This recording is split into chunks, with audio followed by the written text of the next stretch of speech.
সময় হয়রানির শিকার হতে হচ্ছে মানুষকে, সেই প্রসঙ্গগুলো তুলে ধরেন। এবং নির্বাচন কমিশনের বিরুদ্ধে তার মূল অভিযোগ ছিল বিজেপি শাসিত রাজ্য থেকে অফিসারদের নিয়ে এসে মাইক্রো অবজারভার হিসাবে তাদেরকে নিয়োগ করে তাদেরকে দিয়ে সমস্ত কাজ করানো হচ্ছে। রাজ্যের যে সমস্ত অফিসাররা নির্বাচন কমিশনের কাজ করছেন তাদের কাছ থেকে সমস্ত ক্ষমতা কেড়ে নেওয়া হয়েছে। ফলে রাজ্যের অফিসারদের হাতে যেন ক্ষমতা ফিরিয়ে দেওয়া হয় এবং এই মাইক্রো অবজারভারদের যেন নাম ডিলিট করার কোনো ক্ষমতা না থাকে, এটা মুখ্যমন্ত্রী মমতা বন্দ্যোপাধ্যায় আজকে তার সওয়ালে তুলে ধরেন। সেখানে ইলেকশন কমিশন অফ ইন্ডিয়ার বক্তব্য যে রাজ্যের কাছে তারা অফিসার চেয়েছিলেন, ক্লাস 2 লেভেলের অফিসার চেয়েছিলেন, কিন্তু রাজ্য তাদের প্রয়োজন মতো অফিসার তাদেরকে দেননি। তাদেরকে রাজ্য নামমাত্র অফিসার দিয়েছে এবং শুধু তাই নয়, ক্লাস 2 অফিসারের জায়গায় অঙ্গনওয়াড়ি কর্মীদের দিয়েছে।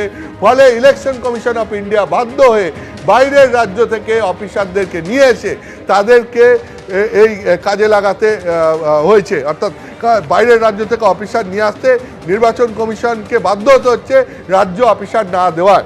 এতে প্রধান বিচারপতি তিনি যে গুরুত্বপূর্ণ কথাটা বলেন যে যদি রাজ্য পর্যাপ্ত কর্মী দেয় তাহলে আর মাইক্রো অবজারভার নিয়ে আসার প্রয়োজন হবে না। যদি রাজ্যের নির্দিষ্ট সংখ্যক কিছু কর্মী নিয়োগ করা যায় যারা রাজ্যের মানুষের সম্পর্কে জানে, পদবি সম্পর্কে জানে, বাংলা ভাষা জানে, তাহলে পরে এই সমস্যা দ্রুত সমাধান করা যাবে।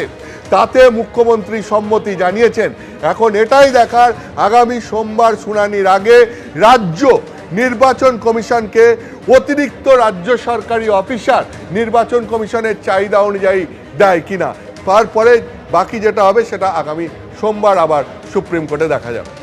একদম অতনু, তুমি আমাদের সঙ্গে থাকো। অর্থাৎ আজকে মমতা বন্দ্যোপাধ্যায় যেরকম আমাদের প্রতিনিধিও জানাচ্ছিলেন যে মমতা বন্দ্যোপাধ্যায় বিগত দিনে যেভাবে সরকারি মঞ্চ হোক বা রাজনৈতিক মঞ্চ হোক সেখান থেকে যেরকম অভিযোগ করেছেন নির্বাচন কমিশনের বিরুদ্ধে, আজকে একেবারে মাননীয় প্রধান বিচারপতির একেবারে এজলাসে তিনি আজকে সেই সমস্ত অভিযোগ স্পষ্ট করে বলেছেন।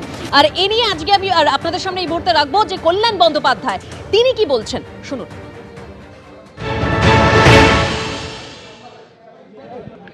মমতা ব্যানার্জি যে পিটিশন ফাইল করেছিল, রিট পিটিশন, সেই মামলার হিয়ারিং হয়েছে এবং সেই মামলার সঙ্গে আরো অন্যান্য যে মামলাগুলো রয়েছে, দোলার মামলা, ডেরেকের মামলা এবং জয় গোস্বামীর মামলা, এই 3টে মামলায় হিয়ারিং হয়েছে। বন্দ্যোপাধ্যায় তার পয়েন্টগুলো যা যা আছে সেগুলো বলেছে।